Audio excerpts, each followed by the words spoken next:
Bakının ən rahat iş tapılan rayonların siyasi tərtib olunub və Bakıda hal-hazırda 70 mindən çox iş yeri yaradılıb.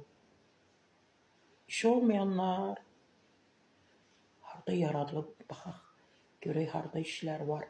Təbii ki, istinad edirəm Modern.az. Dövlət Statistika Komitəsinin əldə etdiyi məlumata görə Modern.az-ın il ərzində paytaxtda ümumilikdə 78.411 yeni iş yerləri açılıb. Eyni göstərici 2024-cü ildə 68.965 olub. Rayonlar üzrə ən çox yeni iş yeri Nərimanov rayonunda qeydə alınıb.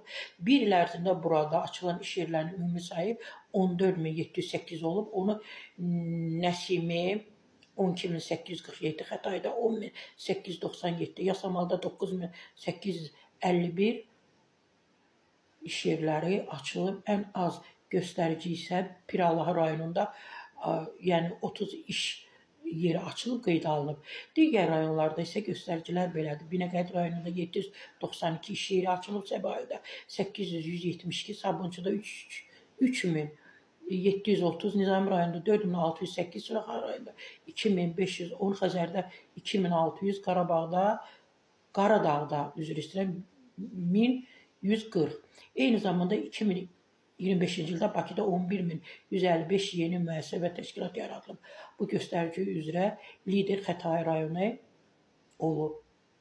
Sonraki yerlərdə Yasamal, Nərimanov və Nəsimi qərarlaşır. Ən az yeni müəssisə isə yenə də qeyd olunub ki, Pirallahı rayonunda qeydə alınıb.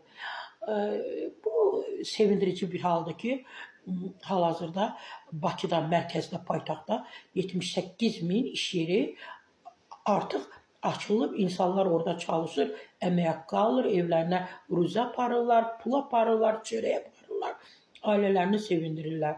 Bu insanların deyərdim ki, 80%-i rayondan, əyalətdən gələnlərdir.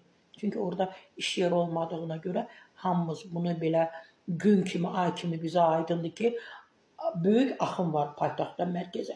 Olmaz bu iş yerləri əyalətlərdə, rayonlarda, kəndlərdə yaradılsın.